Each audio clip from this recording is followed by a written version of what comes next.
What is going on, you guys? My name is Dr. Monica Martinez. I am the horn professor here at UTRGV.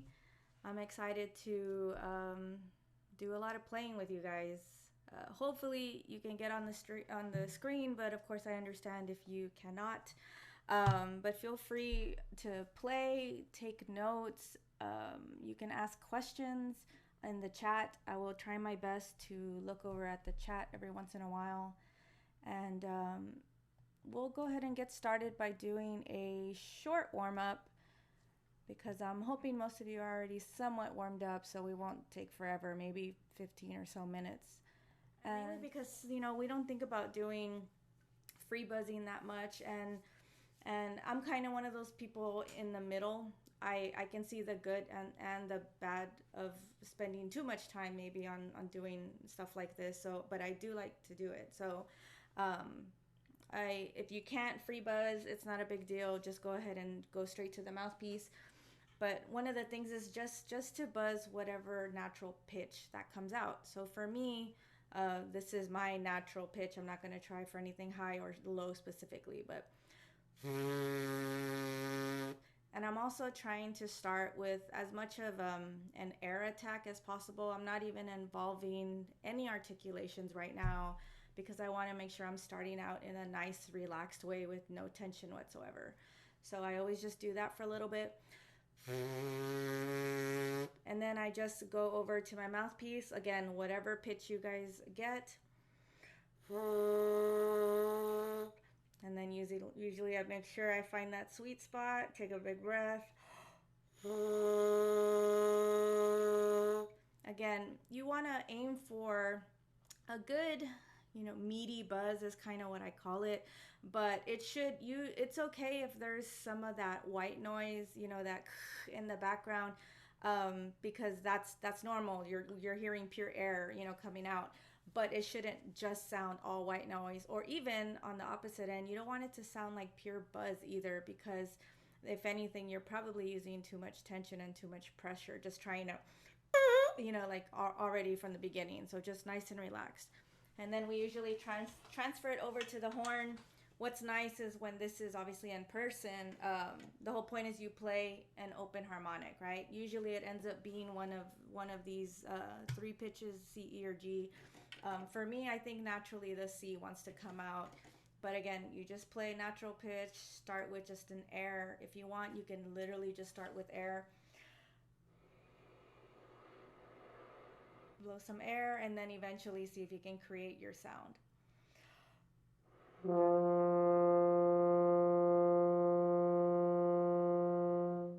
And then sometimes I will specifically maybe try to go actually aim for a different harmonic.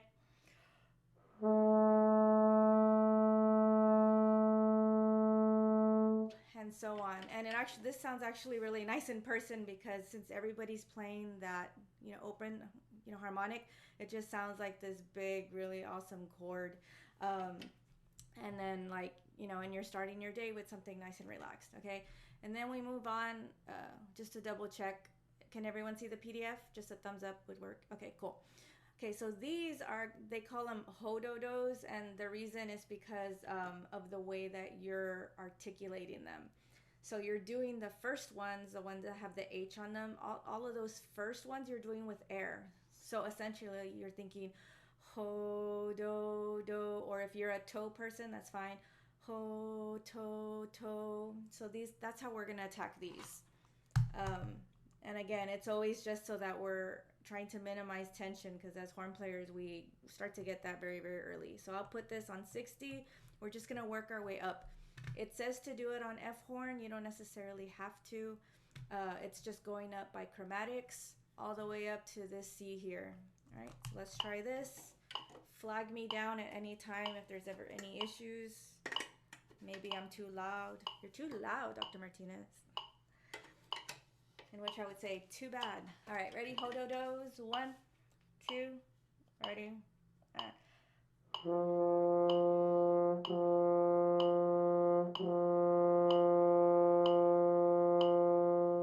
Rest. Same thing. Ho-do-do. 1 and 2.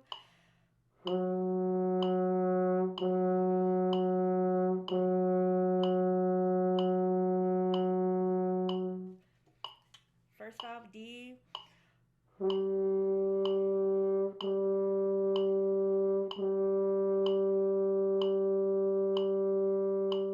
E flat.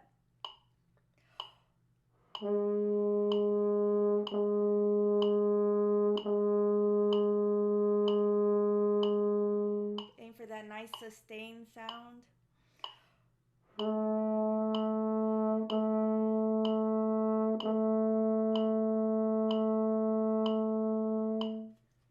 F.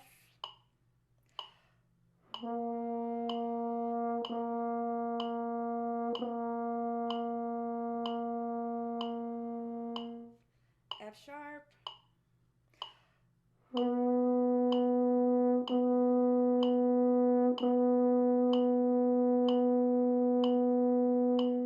Going up to G, still keep the air going.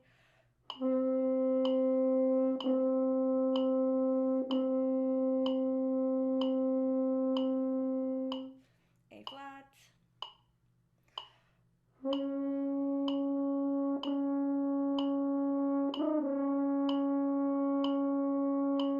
You'll notice sometimes playing them on the F side of the horn, you can really, really tell whether they become unstable, which as I just demonstrated there. Next one, A natural, ready.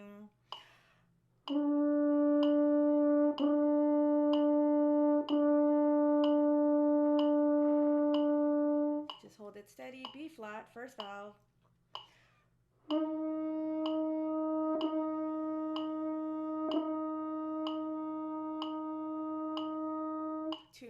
be natural.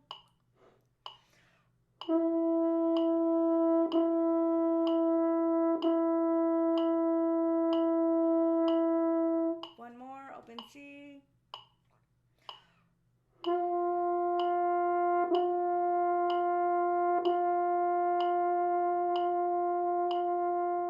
Yeah, so again, it's taking something relatively simple that we're used to doing, long tones, but switching it slightly to not complicate it, but just to enhance it in a way that we're strictly going to be doing F horn, and then later on you could do it again strictly using B flat side of the horn, you know, F fingerings versus B flat fingerings, and then working your way up. You can work your way up, go higher, lower, and so on. We're going to skip that section here. Then we do beautiful sounds, and all of these exercises, they're variations of things that I'm sure other people, I think if you've ever done breathing gym before, I think a lot of these come from that. So you're start at this point, now we're starting to work our way throughout the register, hitting as notes within the key, right? So the first one is obviously C major, and there's a certain pattern, and then we're gonna put maybe a four beat rest in here in the middle. Not there. Okay, we'll do, if I can, nope, just leave it. All right, I will keep it at 60. I can demonstrate it for you if you would like, or you could just go ahead and join in with me. All right, first line, 1, 2, ready.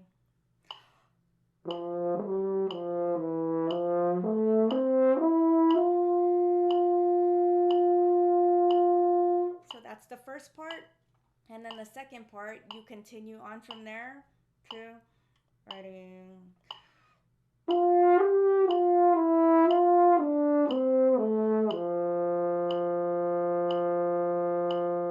So essentially, you actually do these in a full pattern. So measure 55 right here. This is like the full rendition of C major. So let's see if you can go all the way through. If you can do it in one breath, awesome. Not a big deal if you can't. That just means that you're starting to use your air. Good, take in a lot more, and you can take a breath right here in the middle if you need to. All right, 1, 2, ready.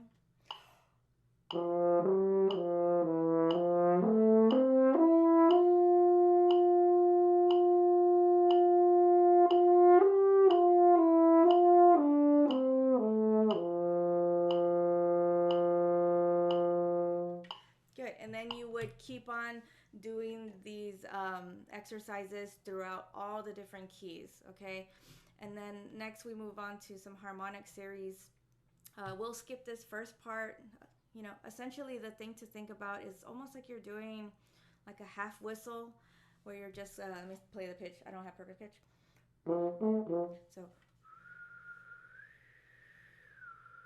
you're still thinking about keeping that air, and then pay attention to what's happening in the inside. What happens with the shape, like what vowel you're thinking inside. Are you still thinking ah? Are you starting to shift to E? Are you thinking O? What happens to the tongue? Does it arc? Does it move out of the way? So pay attention to all of those things. Now if we were doing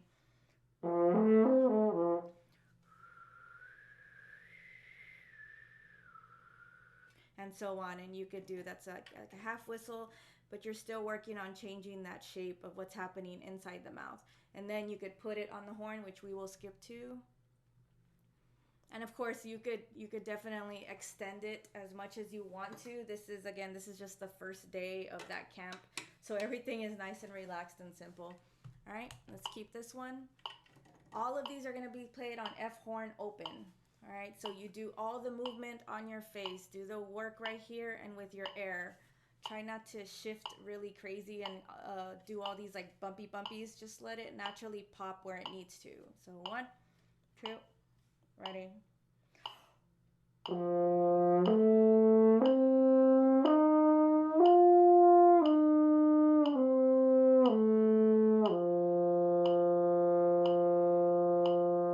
4 beats of rest. 2. Next one, second.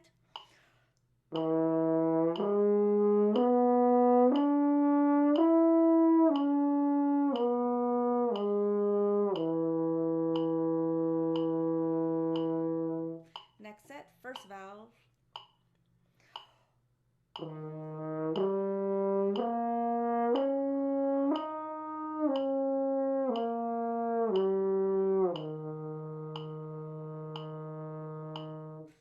one more, 1 and 2. Ready.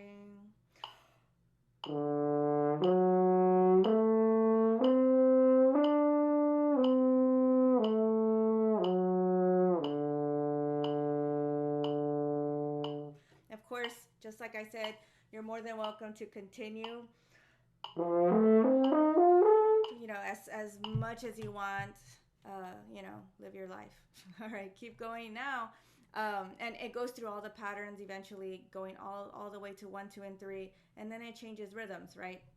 So we'll do those same 4 that we just did, 1 and 2, 1, 2, open, but the rhythm is slightly a little bit more active, right?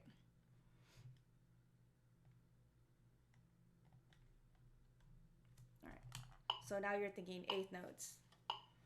So da da da da da. So 1 and 2, and starting on A.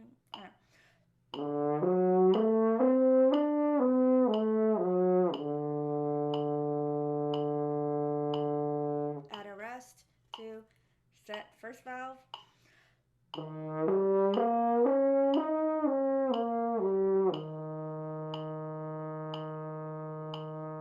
Add 4 beats, second valve, set.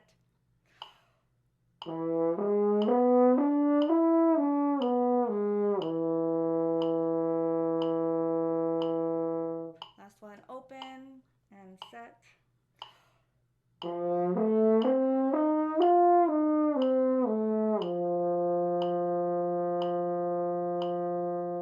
Good. And of course, again, each day they extend it more and more. They turn it to 16 notes. And then the next part is very easy, chromatic. This is the first day, so I think that's probably why they added fingerings. I totally wouldn't allow you guys to use fingerings, but that was only if you're in you know, my students. All right, so now so notice how there's this theme again, right? We're gonna do them strictly chromatic scale from C up to the 3rd space C, back down, strictly on F horn. Okay, so that means when you get up here, don't use trigger. And then we're going to do it again just on B flat horn. So the variations are going to be slightly different, okay? For example, like for this F sharp, you're not going to use 2. You'll be using trigger 1 and 2 and so on, okay? So see if you can stay with me as I do this one. It's still going nice and slow. I'm going to speed it up. There we go. All right, F horn, 1, 2, chromatics.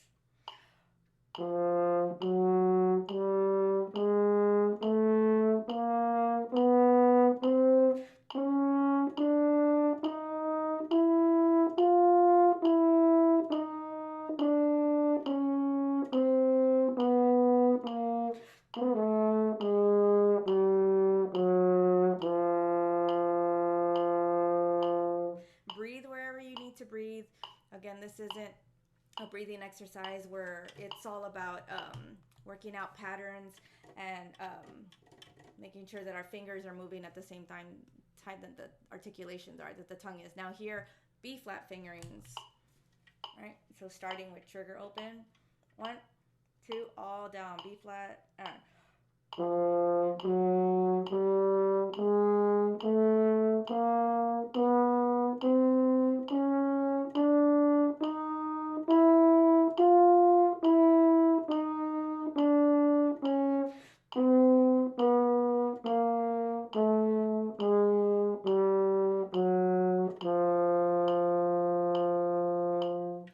And of course, you'll notice color is going to change, tuning might change.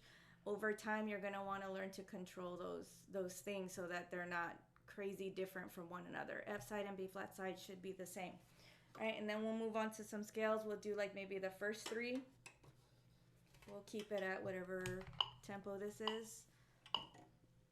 All right, C major, you should know that one. You're basically just doing a chromatic up and down, no stops, and then go straight into an arpeggio going upward and then coming back down. All right, so 1, 2, ready.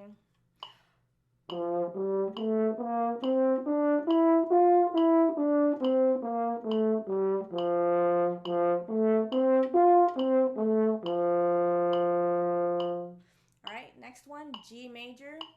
1, 2, ready. All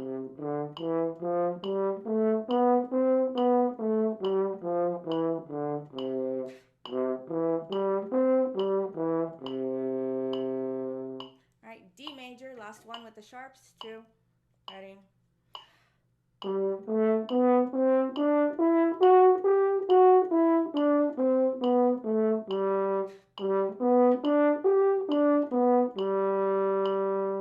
And of course, you're more than welcome to slow them down, speed them up, and so forth. Let's skip, skip, skip, skip, skip. Again, just trying to, for time purposes, E flat. So E flat major, you have 3 flats. 1, 2, ready.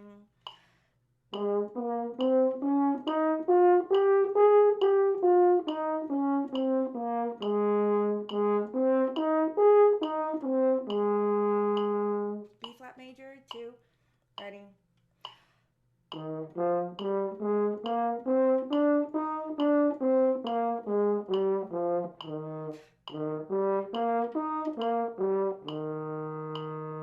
And then lastly, F major, 1, 2, ready.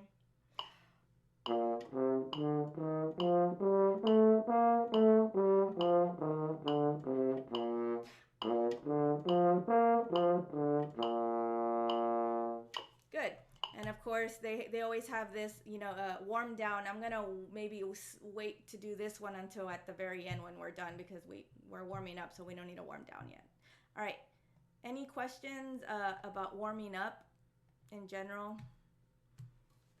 The main thing is just, you know what, like there isn't like a right answer there isn't one right answer on what to do or how long to do it. It's kind of dependent on you and what works for you. I know some people they need to warm up for like an hour. I'm one of those. I don't need an hour, but like maybe at least 10 minutes, 10 to 20. It depends what I'm doing. But for sure, there's certain things that I like to do within that time frame, just to make sure that I feel right. And then, like, if I don't feel right, then I'll go a little bit longer. If I feel right sooner, then I'm ready to go. You just have to listen to your body and stuff like that. All right, let's get started.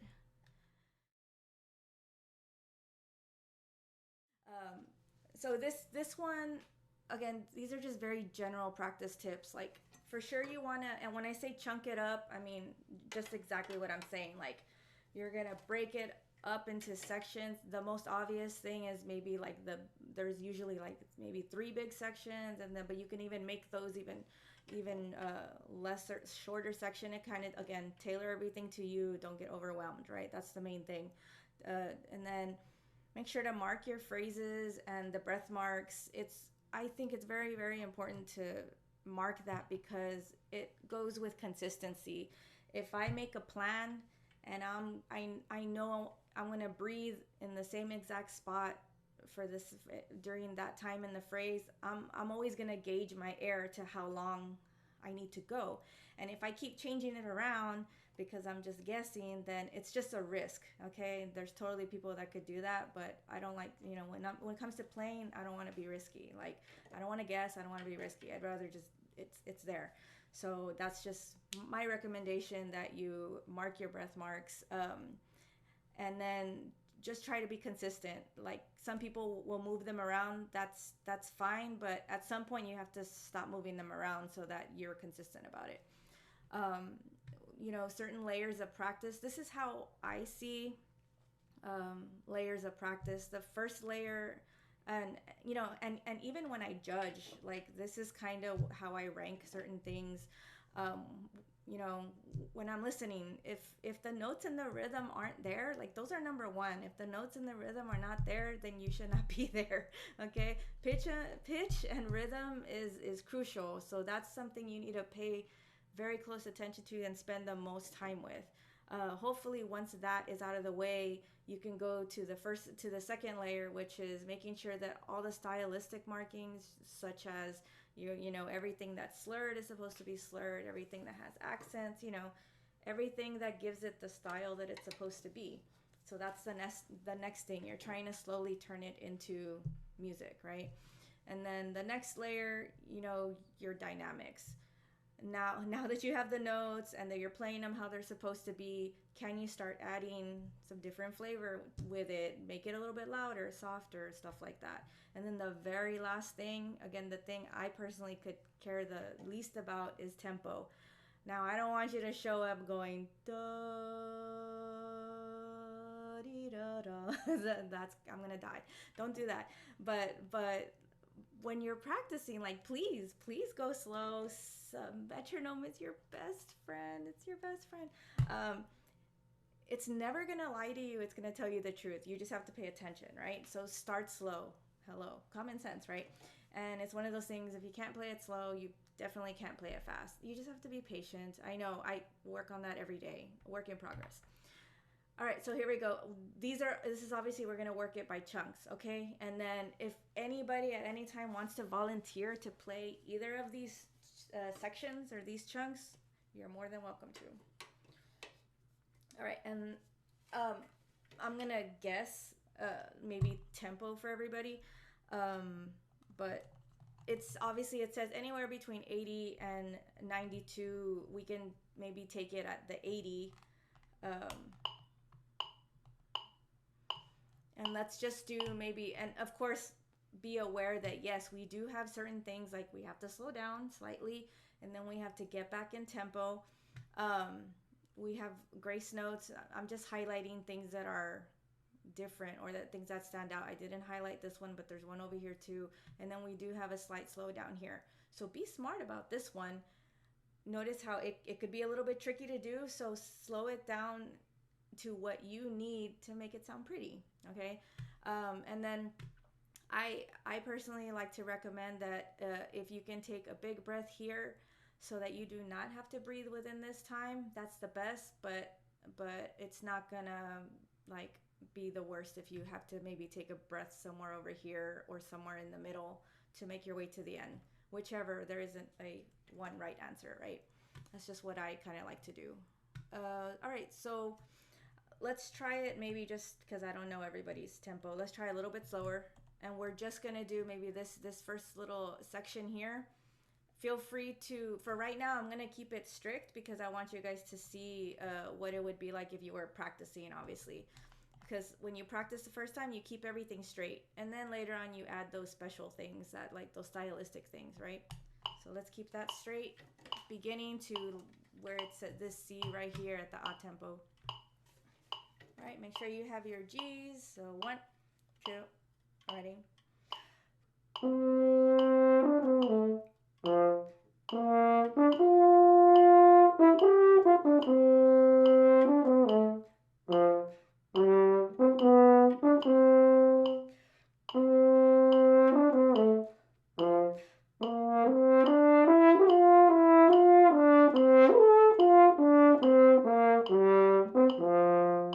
So that's obviously if you're keeping it straight. Once you feel comfortable that you yourself can hold it pretty steady without the mitt, then yes, please turn it off and maybe do that whole section. So let's try that section, and then we can all, obviously I'm not going to hear what you guys are doing, but we can all kind of do our little slow down thing, because some people are going to slow down more, so some people are going to slow down very little. Okay, I do very little.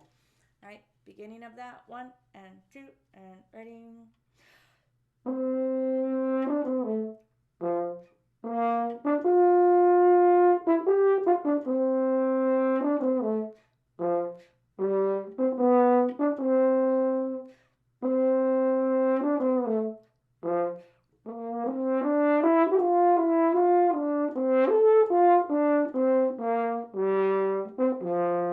Hey, that was almost good timing, right? This thing has a mind of its own. But yeah, so again, notice how I take my time and then I land on it pretty strong. I know that it has, you know, this decrescendo, but I feel it in a different way. Would I take points off for someone doing that and being musical? No, but that's me. There's other judges, right? So again, I'm just going.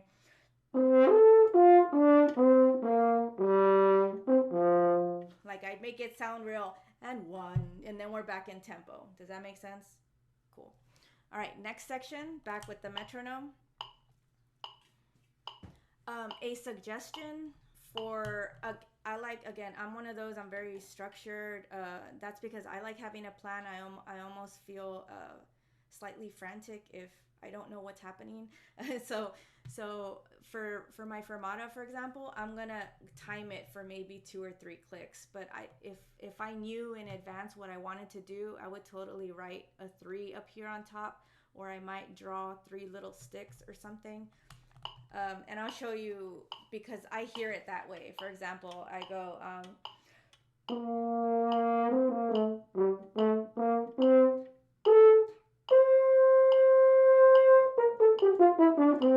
so I hear that it's held for about 3 clicks and then I can move down.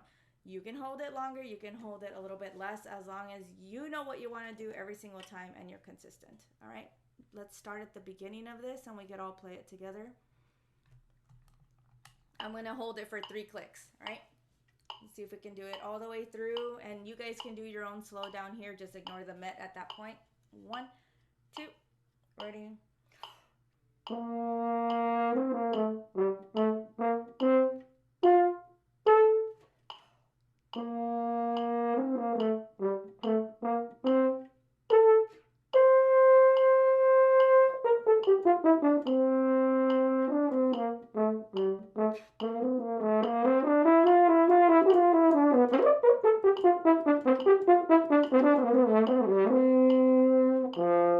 Now I'll turn this off, obviously, so that that's not annoying you at that point. But if you need to, just isolate that part. I would say maybe if you need to, I wouldn't slow down for sure until you get to that specific run. 1, 2, 3, 4, 5, 6, 7, 8. So 8 notes. So don't slow down until you get there. And again, slow down what you need in order to make it sound smooth. Some people are gonna keep it too fast and it's gonna sound messy, right?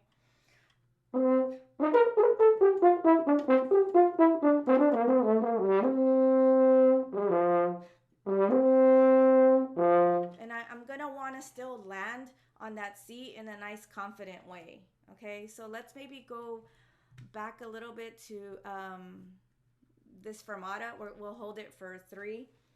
Okay, so, and then do your own slow down when we get to the ritardando. Ready?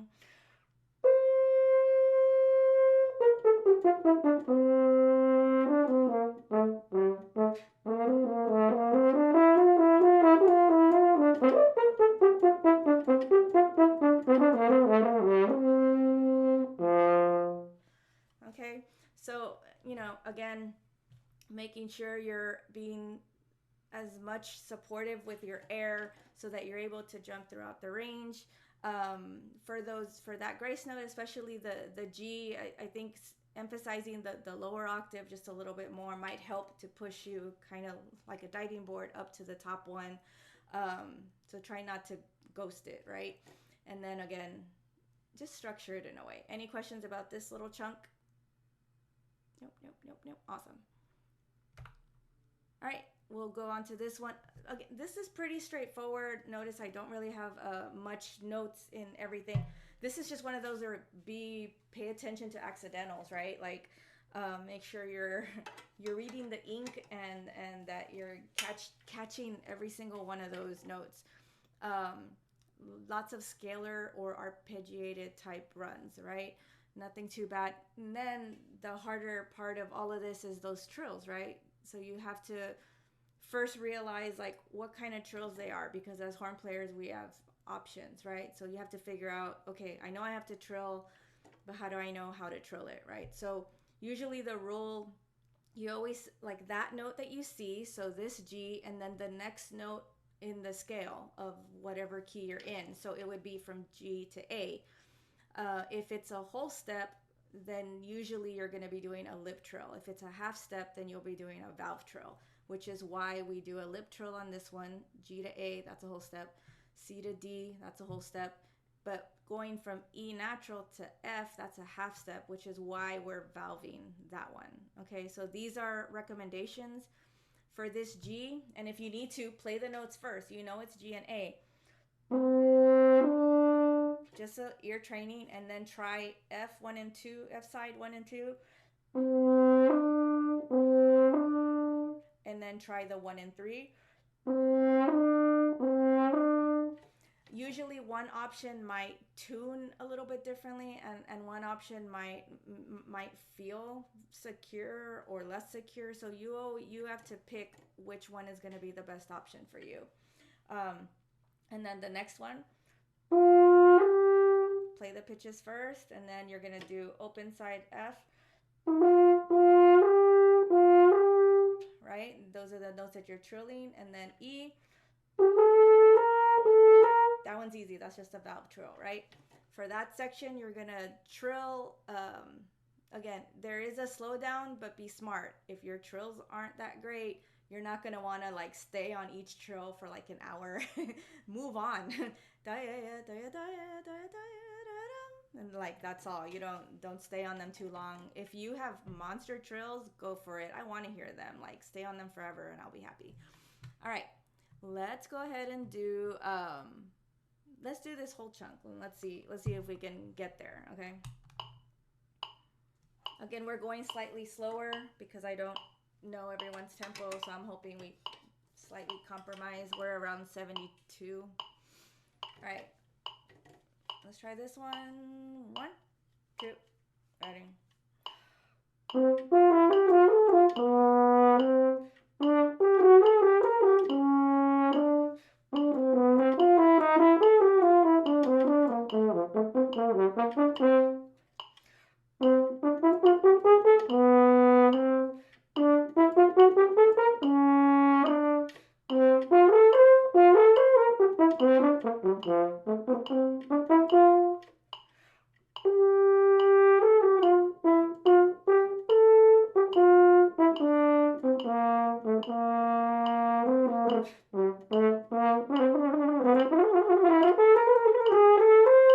And again, you slow down, speed up, however you want.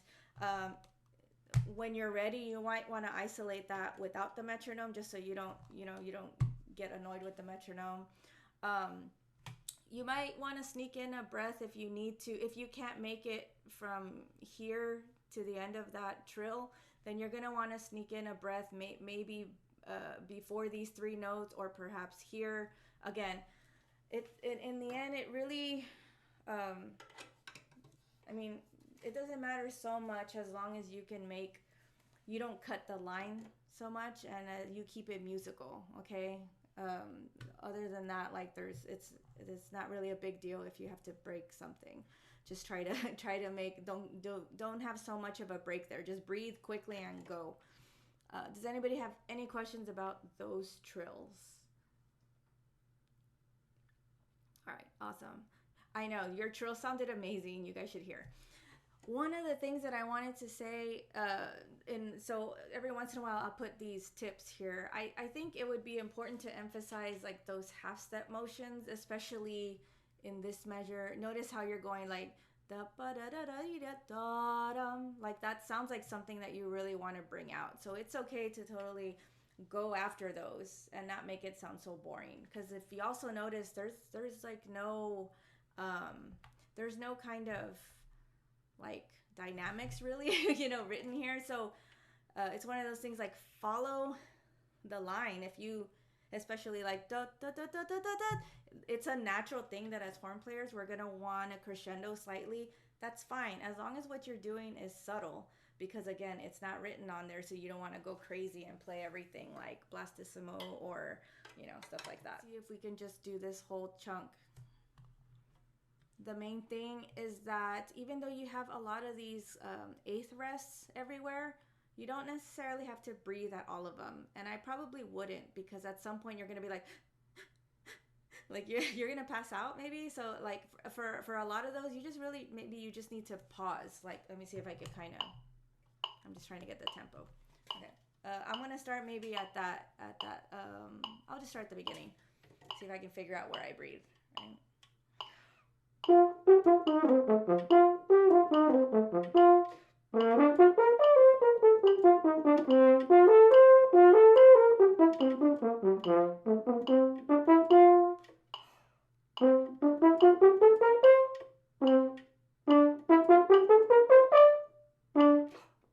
So I didn't really have to breathe until there, okay?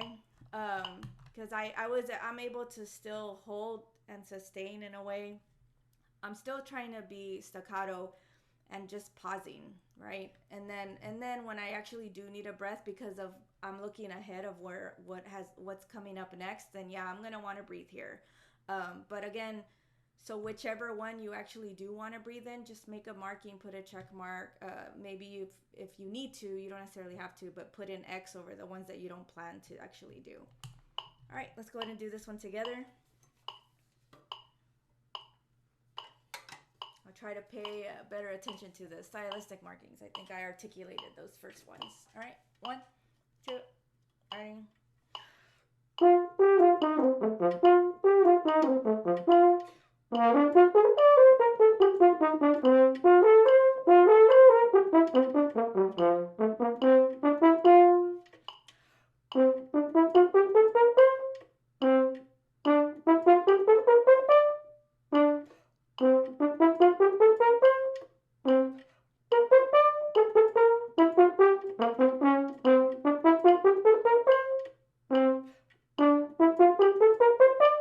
Damn it.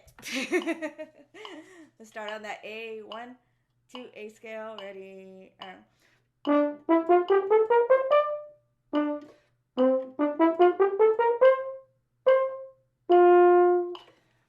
unfortunately I'm not gonna try to figure out how to turn that timer off because I think it's some kind of a timer. All right, so again, with this, being able to for sure fill your air and then learn to just kind of sit on that ball of air. I always pretend like, I don't know if in elementary or junior high, I always remember having those like little bouncy balls in gym class where you just almost like you're bouncing. And I try to think of that way with my air, like I'm feeling down and low and not necessarily up and high, right? I'm just, and then I just like sit on that ball of air. I'm pushing on it when I need to push on it, pushing down, thinking down. And then, but I always feel that nice core is very secure. Okay. That's what you want to do with stuff like this when you're just very staccato and light and you're just trying to float throughout the register. Okay. Again, you do not have to be ultra pecky, so it doesn't have to be super, super staccato. The main thing is it just has to sound. Like one of the worst things is, judging and all I hear tongue over tone. I want to hear tone. If I can't hear the pitches and all I hear is, it's like, whoa, like I don't know what you're doing. So I would rather, if you would add just a little bit of length, that would rank you a lot higher than if you played it staccato because it said it, but the pitches weren't, like the tones weren't audible. Does that make sense? All right, here I could have broken this chunk in half, but I mean it's basically the same thing, but then it shifts into a different key, right? Up here we have it with A, and then it shifts it to A flat over here. I made some recommendations about breathing, and again, usually when I put this, that means I'm saying like try not to break this, so go from here all the way to here. That's ideal, but if you have to breathe somewhere in the middle, that's fine, but it needs to be a quick one because you're in the middle of doing these runs, right? Sorry. Same thing here, breathe. I did put this one. I kind of like actually doing this one, so I don't mind this one so much. That one's totally fine as well. All right, let's do this one. Again, still at 72. If you need to, even on your metronome, set it to eighth notes or any kind of subdivision so that it's helping you. Because if you notice that you're still, trying to speed up or slow down, sometimes when we're doing scalar type stuff, we tend to speed up. Or if something becomes easy, we tend to speed up or slow down when it becomes harder. Right, so just put some kind of rhythm on the metronome so that it'll make it annoying and constant, so that you could pay attention and hear it the whole time. All right, let's see if we can do this chunk. Maybe let's just do like the beginning up until here.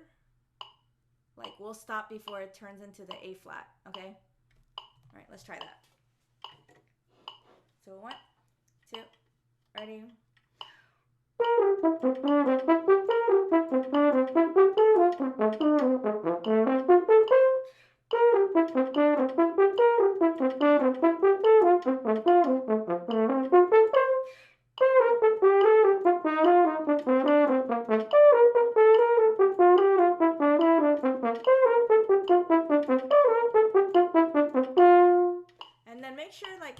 you land at that C, da, because that one is slightly different. There's no staccato, so it would sound weird if you landed and it was like da da da da.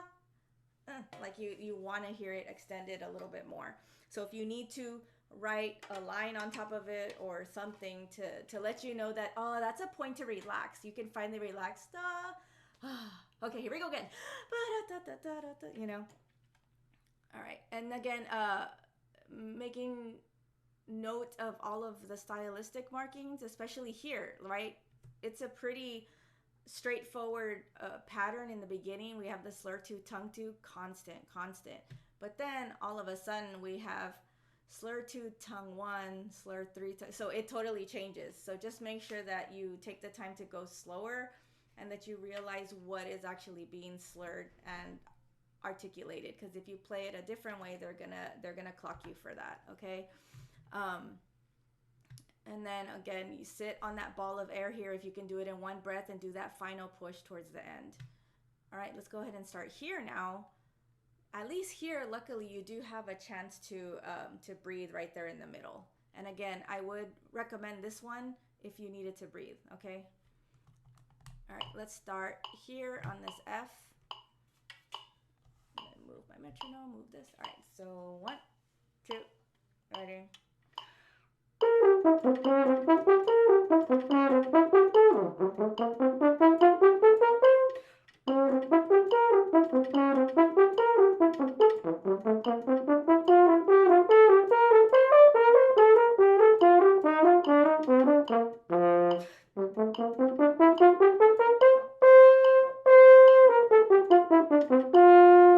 Same thing. Land on the C confidently, and you know, it's one of those things, if you like to watch, you know, the Olympics, and you know, they're doing all the gymnasts, their jumps, and then like just do your little landing at the end and hold your pitch steady. Try not to let it waver or crack or anything like that. All right. So again, the main thing, support. You have to support all of those notes that you're trying to play.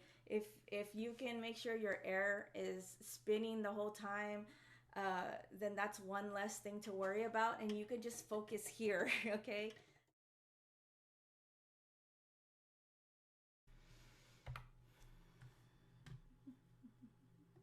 Here we go. I think I fixed that. Okay, same stuff here, so I'm not going to go over it again.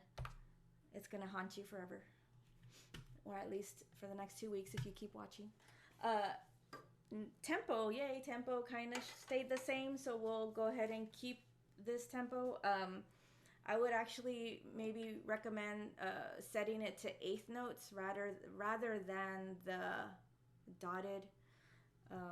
You know, I would rather hear all the subdivisions instead of the strong beats, because again, it's just something more to keep me in time. Okay.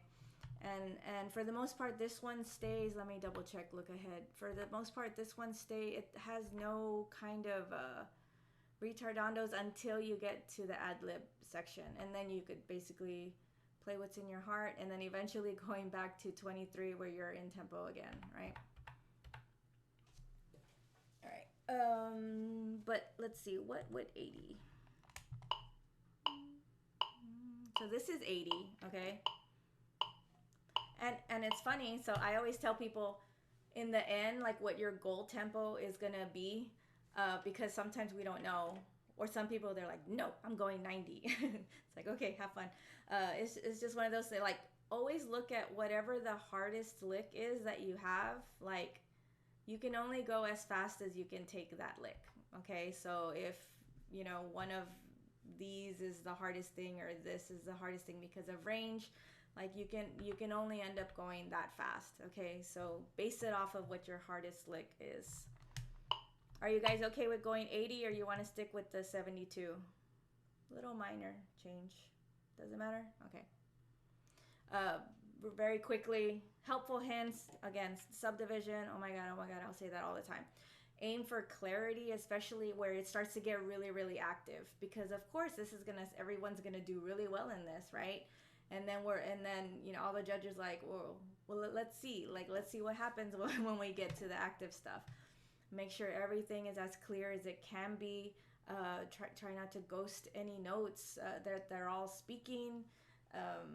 If you're noticing that notes are starting to fuzz out or you're losing the buzz, then I recommend taking a moment to maybe buzz some sirens or try to buzz the actual line with the mouthpiece.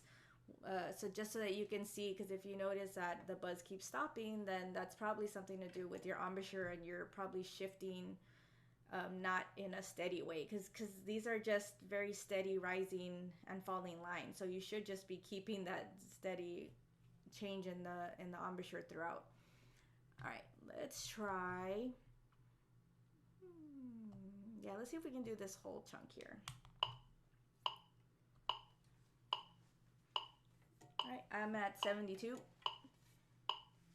And again, those are just my recommended breath marks. You do you, but as long as you're musical, but this is what I recommend. And of course, this one is fine. This one, I'm just saying in preparation for the next part, I would breathe for sure between there, right? I'll give you 1, 2, 3, 4. 1, 2, 3, 4.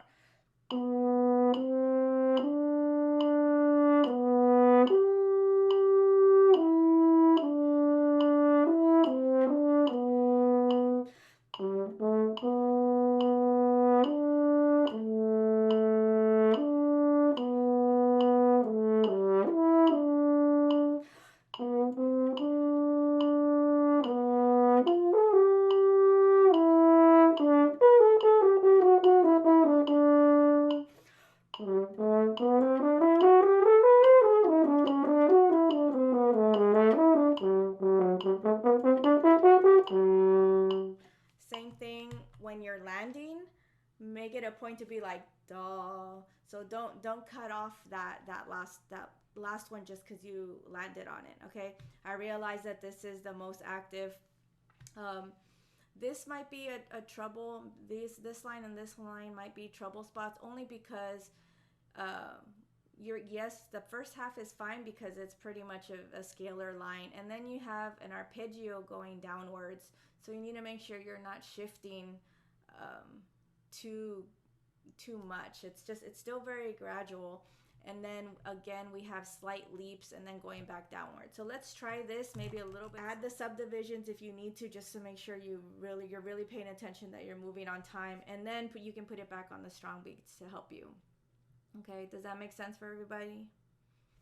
All right.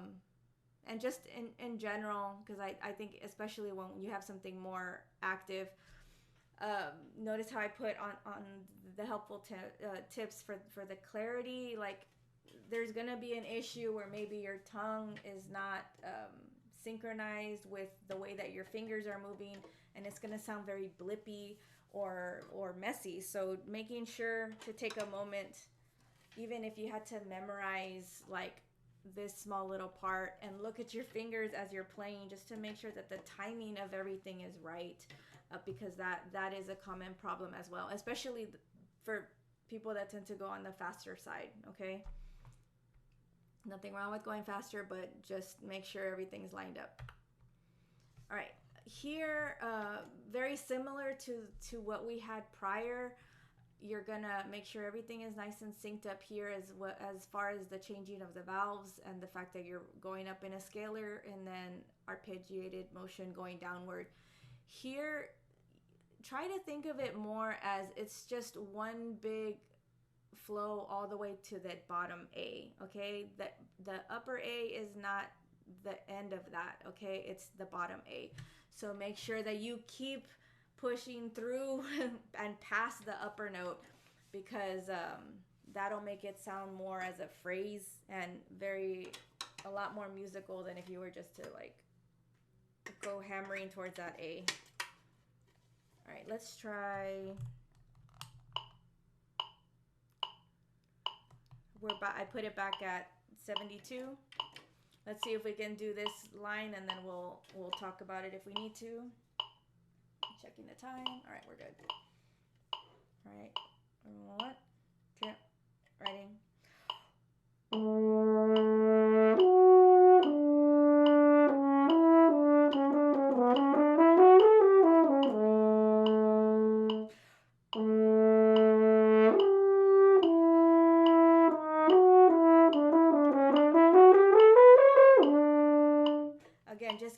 going as much as you need to.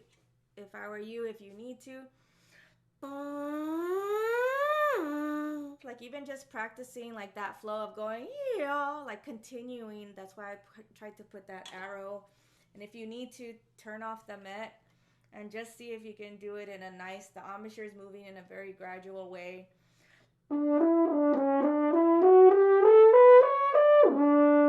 And then just try to make it as smooth as possible so that it's not like this big jump off the cliff, right? As smooth as possible. Let's see if we can do it a little bit slower.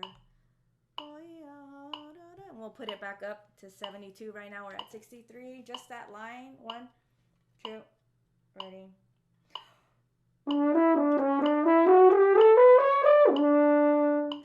Good. So 1, 2, one more time. Ready.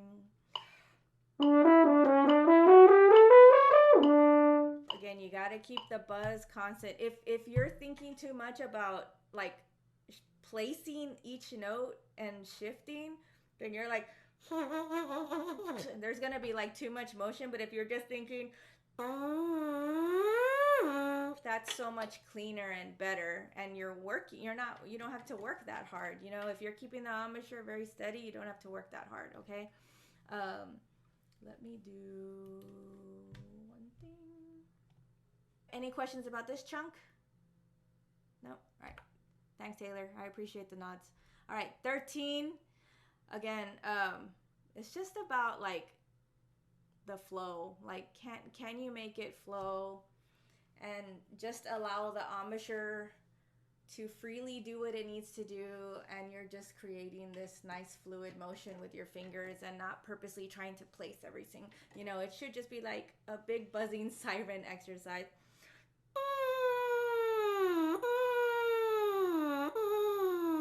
Like that's basically what all of that, you know, of course, and then you add the tongue, but that's the bigger picture, is that's what you're doing. So if you can keep the air constantly spinning and doing the bigger picture items. This part here, there's going to be different variations as far as breath marks. I don't think there's like one right answer. It's just whatever you can do that's not going to break the line so much, okay? Same thing here. When I put them in parentheses, that means in case of emergency, you could breathe there, right? I like this one, or somewhere before maybe all of these runs start to happen. If you need to breathe here, for sure breathe here. I know sometimes people will slow down here. That's an option. You could slow this down and then maybe start this section here. On a good day, I would prefer actually to do this straight. But if I needed to, I know that I could take a breath here. And again, it's all about just like planning as much as possible so that I know where my best options are. Okay, but that's what I recommend. Okay, but main thing, continue to keep everything nice and clear. Make sure that all of the synchronization is all in line. You know, tongue, air, fingers, everything. And then blowing through them and not necessarily at, you know, the upper notes, if that makes sense, like almost like you're gonna go past it, because that's not where all the glory is. Okay, it's being able to do the whole line and the whole phrase. So let's see if we can do it's up to you if you want to keep subdivisions. Sometimes it helps. All right, so beginning of the chunk. So 1, 2, ready.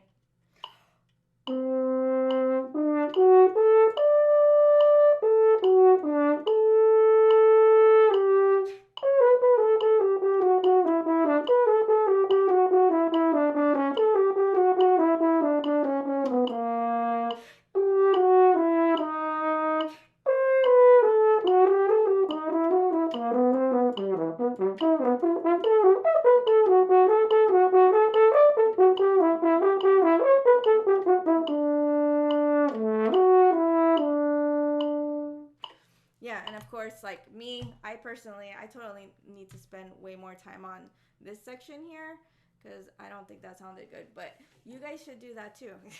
I'm an honest person, right?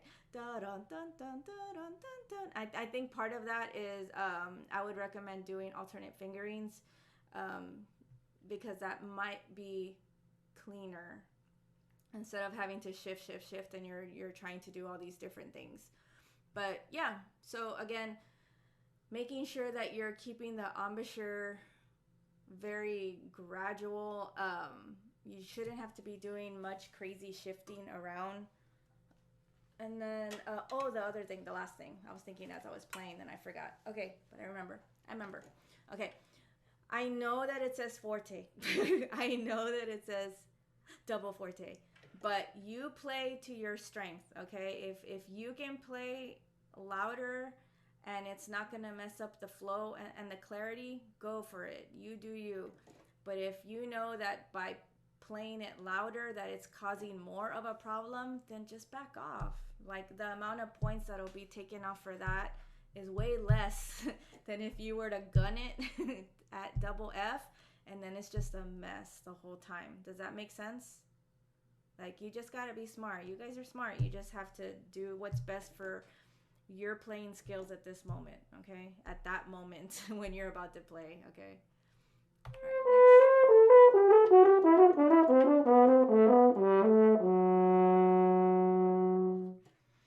All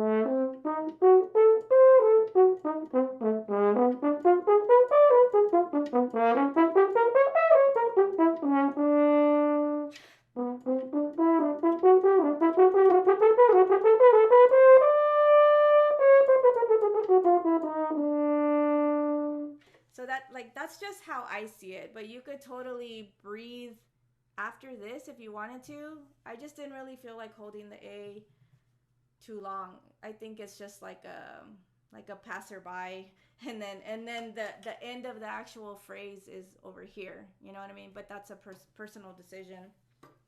They're not gonna take off points for you doing something if that was because this is a ad lib section. Okay, so again, the main thing is being as confident as you can with showing your musical side, but just have a plan. Again, when I start to not have a plan, that's when things go really bad. So I know that I want to speed up and then slow it down, speed up, slow it down, but it's all in a controlled way. It's very gradual. And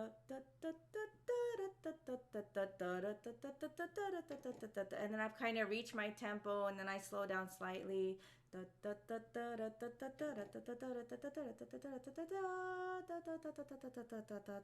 You know, that's kind of how I want. And if you need to sing it first, you can figure out how you want, or you could definitely model. And then this is basically just the recap, meaning it's coming back to the main theme with slight changes towards the end, right? So you want to make sure you're consistent about keeping the same phrasing and the breath marks that you had the very first time. So wherever you took a breath the first time, then try to do it the same. I like to add one right here, right before we get to the turn and fermata area. And then, and that's just because I want to go past the fermata and not breathe after it. That's why I take that one. So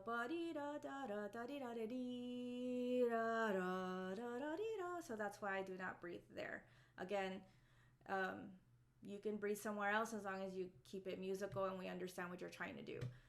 The breakdown of the turn should look something like this. You're playing that note, you go up and then come back and then go down and then come back. Stay within the key.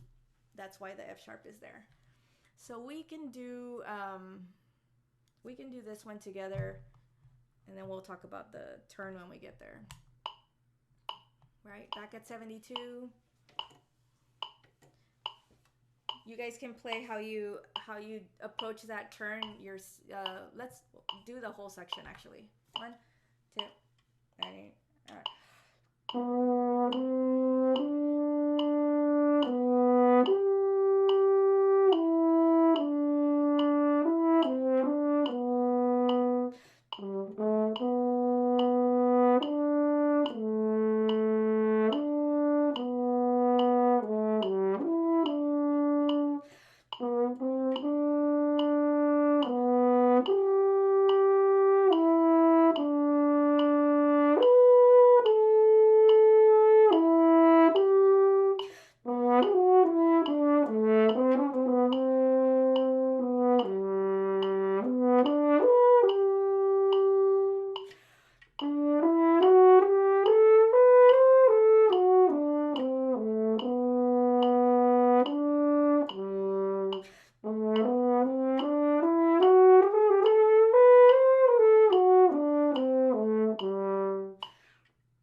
course, you can treat that fermata-ish, like just make sure you hold it long enough. I would do the same thing if you plan to hold this, like have an idea of how long. Since I use my Met a lot, I think, oh, I'm gonna hold it for 2 clicks, 3 clicks, whatever. But it's, again, everything very structured. But as I'm going there, and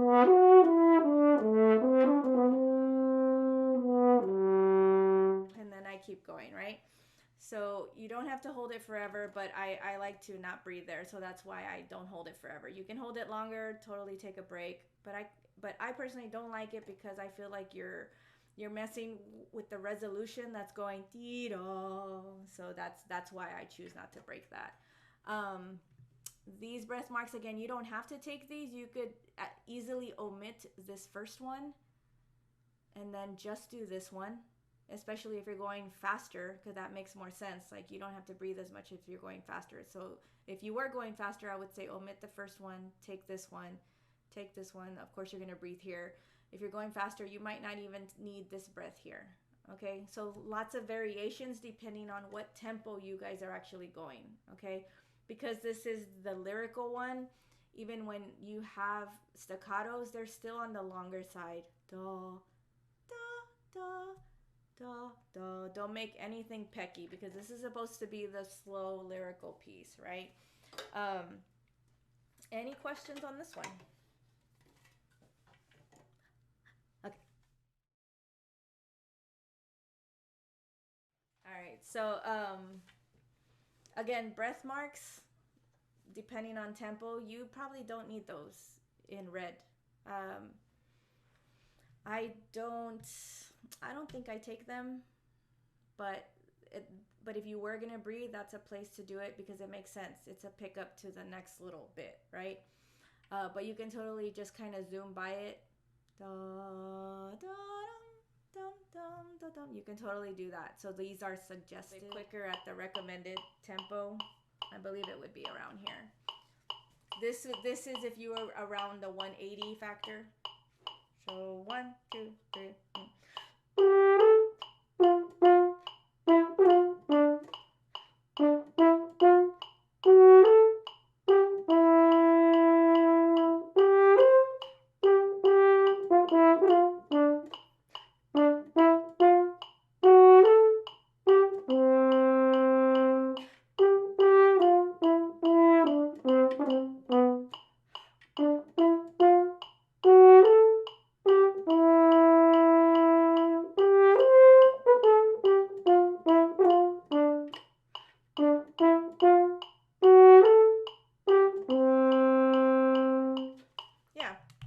And then there was one thing as I was playing, I was thinking about it. Yeah, I think it's just one of those things, like, enjoy the fact that it's not active yet. You know what I mean? Like, just sing it, okay? And those grace notes, again, articulating them.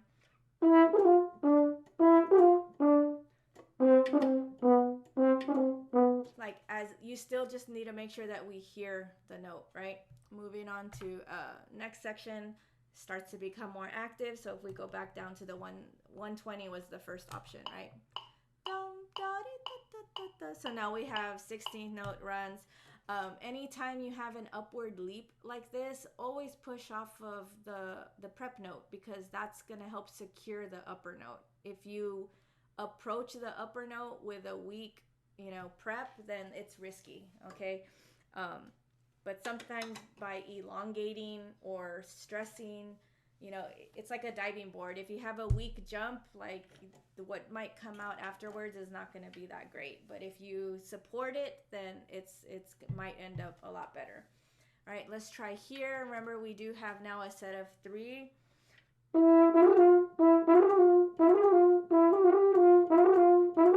So just make sure you try to work it out to where they're as clear as possible, okay? Not a big deal if they don't come out, but do your best there. Let's try this one. This is a slightly slower version. All right, the whole chunk. Hopefully it won't hear. I don't want it to, like, 1, 2, 3.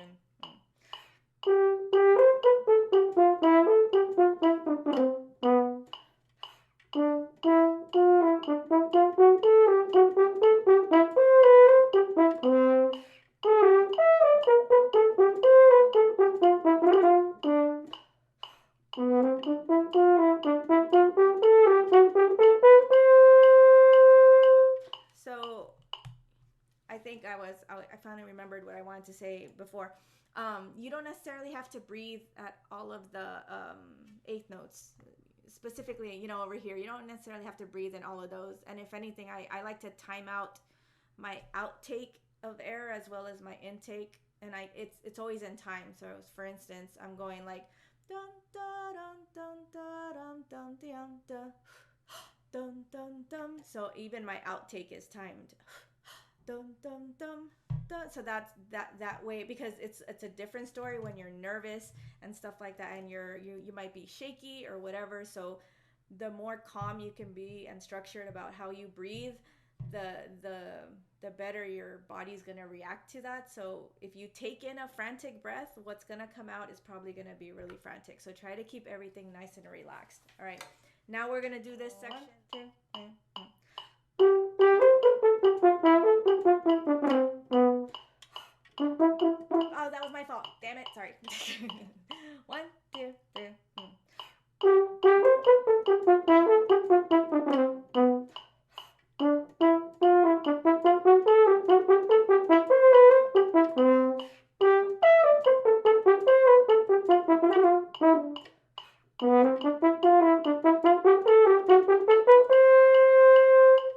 Yeah, and again, I'm trying to make sure that the embouchure is moving in the most effective way that it can. I don't want to be doing crazy shifts or anything like that, because everything is still gradual, okay? And if you needed to, you can isolate.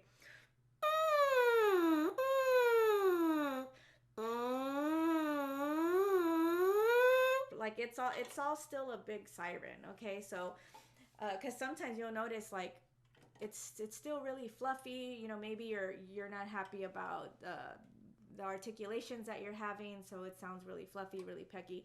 So I would recommend slur it, buzz it. If it's clean when you're doing that, then yeah, you know the answer it is your articulations, and you might have to possibly shift where your tongue is hitting, because maybe you're hitting too high or too low. It should be pretend like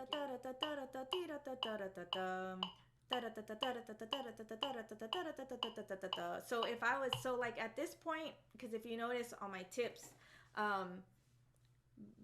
if you know you're gonna stay on the slower side, and if you're able to stay single tonguing everything, then cool. But like for example, there's when I put it at the tempo that I actually want to play it at, I can single tongue everything, but this last part would always be messy for me. So sometimes I would, or not messy, but it seemed like I was dragging it.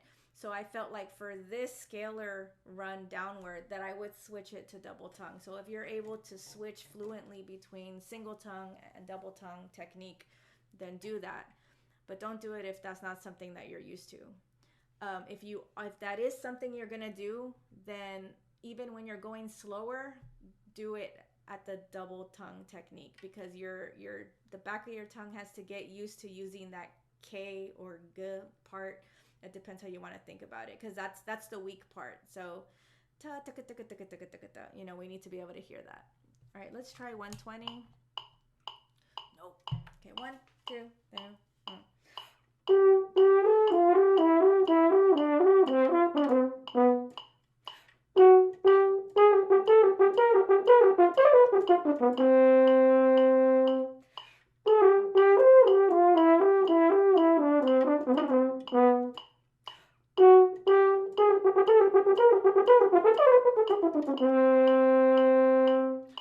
Fun. Literally one click faster. Like I'm one of those where, especially if I know it needs to get faster. So I in order for it not to feel so jarring, like, oh God, how am I gonna do that? I literally just go like one click, or one. This one moves by 4 or sometimes 6, so this one's already moving. But if I had something like this one where I could set it to where it just literally moves one click at a time, that's ideal. But just for time purposes, I'll do this one. But that one's ideal so that I can obviously not, it doesn't even feel like it's going faster, and I'm slowly able to do it without feeling anxiety. Okay. All right. Let's try it again. 1, 2.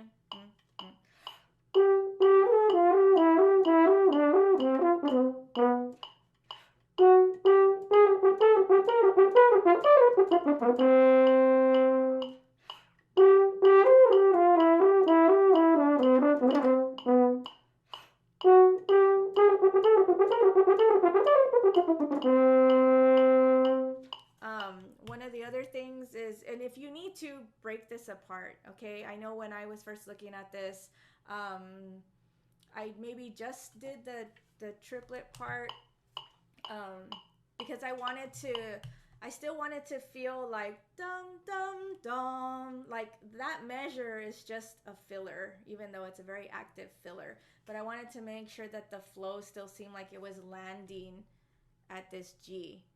So just because you're active doesn't mean it has to sound so crazy, right? Right. 1, 2, 3.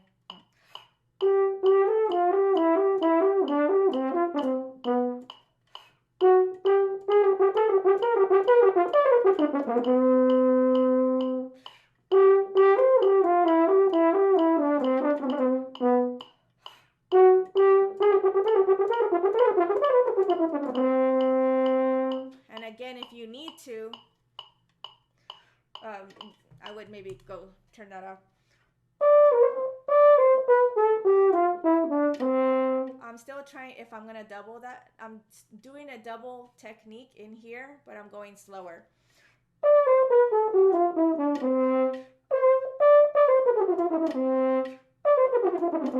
And then try to make sure it's as synchronized and in the cleanest way it can be, okay? If you can't get it clean, then you might have to keep it slower and keep it on a single tonguing, okay? It would be really hard, unfortunately, because I tried, it would be really difficult to double tongue this part, only because we have these slurs. If the slurs, the slurs and the accents were not there, it would be so much better to double tongue it. But because those are there, it'll just be a lot more of a challenge. Not impossible, but a little bit more challenging. Not something I wanted to do. All right, let's go. Any questions so far about this? I just see the tears running down. What? All right, let's try it at this one more time before we move it up. And because trust me, I know when I saw this, I was like, okay, like that, okay. It's like that one measure of glory, and then, but that's the thing. Like, I don't want you guys to feel like it's that measure or nothing. You know what I mean? Like, that's just one measure. So if you can make, and trust me, like, this is how I was in high school. My low range was non-existent when I was in high school, because I was more of a high horn player. And the same etude that you guys had last year, the one that had like all the jumpy low stuff, that's one that I had in high school. So when it came back last year, I was like, like, came back to haunt me. And but what's interesting is that, like, I remember when I played it, that I tried, there was only like one measure or one stupid note that I just couldn't get. Like, it wasn't gonna happen, because my skill level just wasn't there yet. But I made sure that everything else was as perfect as it could be. And just because I missed that measure or that note, it didn't mean anything, because I still made first. I still made state. Okay, so like, I'm just trying to make a point that, like, one measure is not going to define how you did the whole etude. Okay, you always try for your best, and hopefully you're happy with the outcome, right? Even though the articulations are rapid, like, I still want to make sure that the air is constantly going forward. I don't want, my tongue is just flickering, okay? Like, your tongue, if you've ever seen those MRI videos, you know, from Sarah Willis, or what's called, Erickson, he does, like, the tongue almost looks like a slug, and it's just kind of like, it just goes like that. So if you think of it just lightly hitting and backing off, then that's what it does. But if you're like, poof, like trying to really hit those, then you're gonna have problems. Think about the crescendo. If you need to isolate here,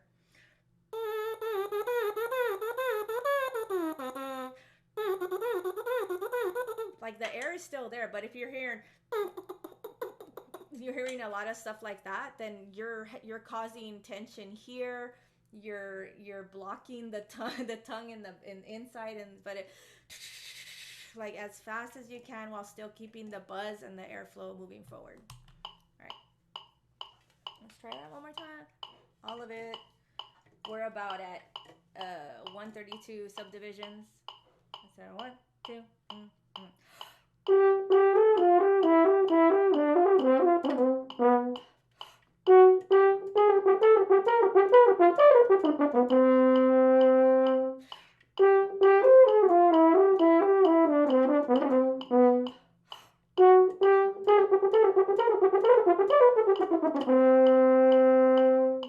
All right.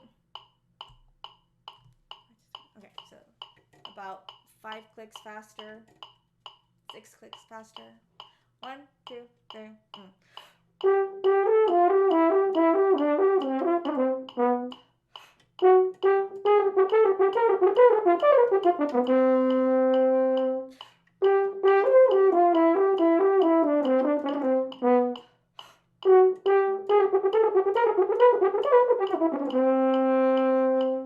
Fun.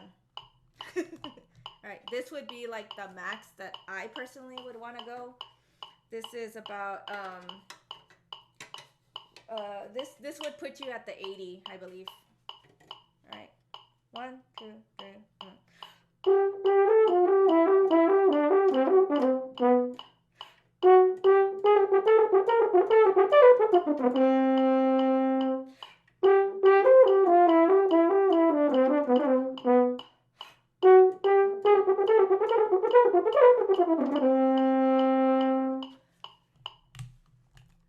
I feel your pain.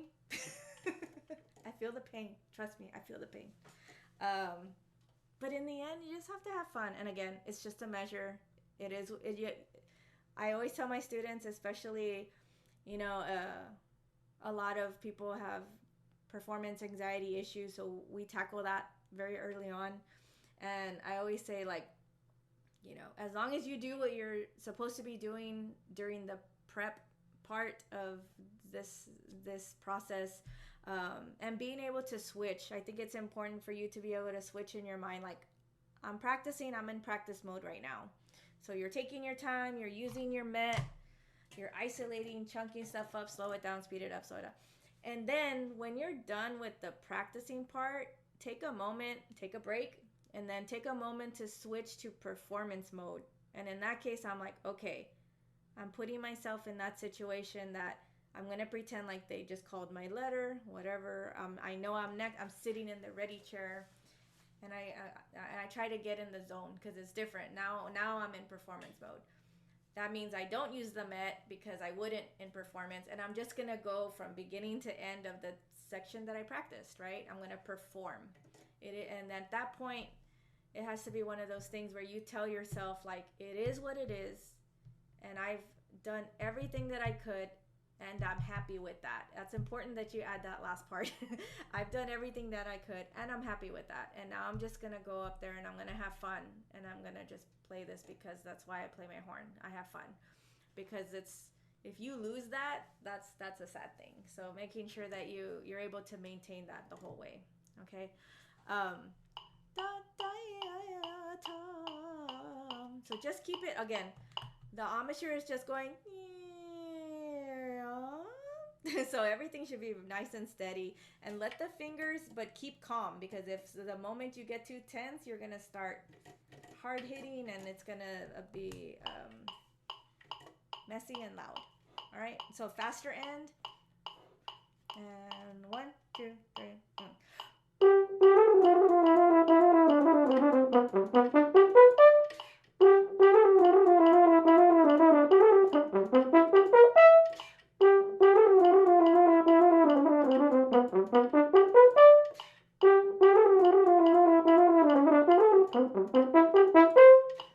So I still try to maintain that air going up the whole time.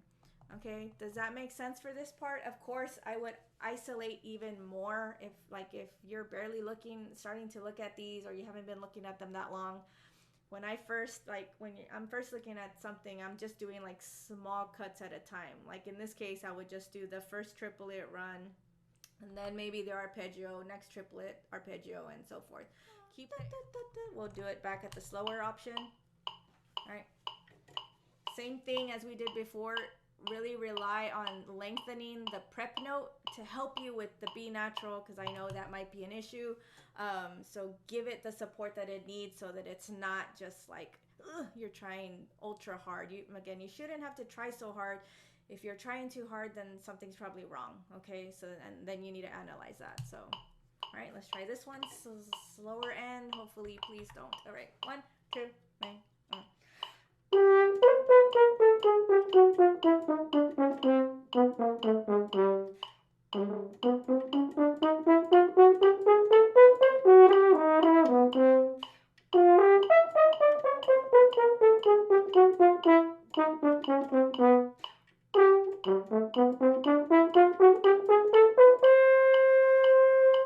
So again, that's the slower side, and I would work your way up to eventually going faster. I wouldn't automatically go to the faster, but for time purposes.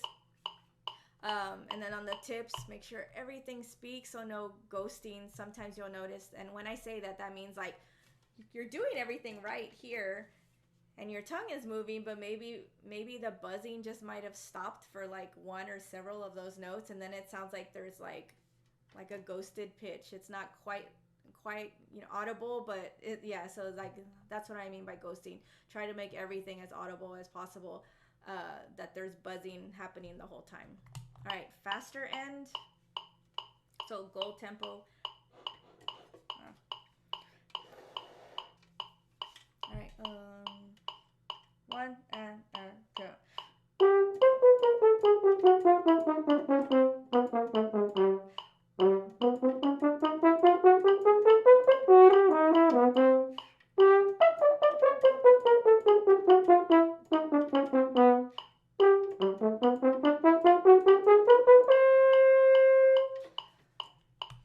So again, there's as long as you're adding whatever you can. And again, notice how I'm not crazy playing forte. Well, it's also hard with Zoom or whatever, but I just want to play full, but I don't want the fact that I'm playing full and bigger to get in the way of the lightness that I'm trying to have with this character. So I would rather sacrifice a little bit of the volume in order to keep that lightness. But if you're able to keep it full and light, awesome, do that. Show us that you could do that.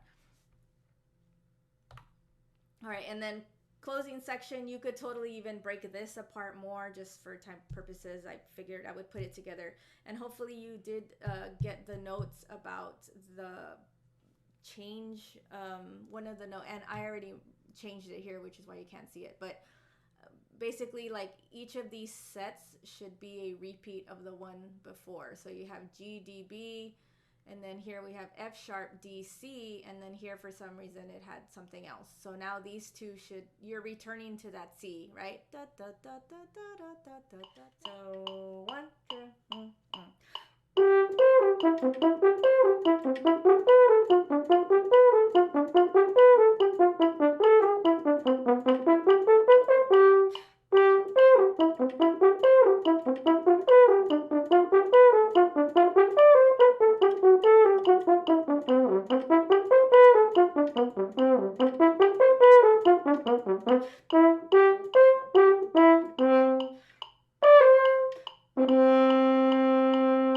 yeah, and even if you crap the high note, you still go ta-da.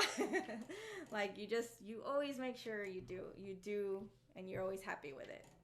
Because I'm always one of those like I mess up, I crack all the time, but I still try to have fun when I do it. So, but yeah. Look, it's one of those things like it happens so fast, right? So you just have to it's one of those things like it's like a mantra. You say, it is what I've done everything I could, and I'm happy with that. Like I'm just gonna go out there and I'm gonna have fun. Let's see what happens, and then you do it, and then hopefully you could remember. I was always one of those that when I'm in performance mode, sometimes I'm focused when I'm playing, But then afterwards, it was like, I don't remember anything that I was like, did I do that right? It's almost like I don't remember certain things. So I would always have to record myself or do things like that. And if you don't do that, that's a good way.